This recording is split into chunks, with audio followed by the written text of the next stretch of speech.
bouquet garni, and a good handful of these guys. Now I'm just going to cover it with water, which is by the stove, of course.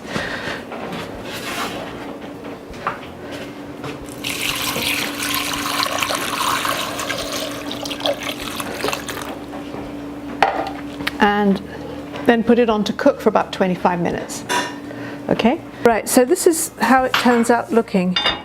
You can see that everything has kind of cooked down, and there's a lot of color in that broth. And this is where it's kind of good to have the string, because you can just hook that out. Now, with this it doesn't really matter because we're going to strain everything away, but often you'll see in recipes for soups and stews where they ask for a bouquet garni that you have to remove it, and this is what makes it easy to do. Right, this is ready now, so I'm going to strain it into a bowl.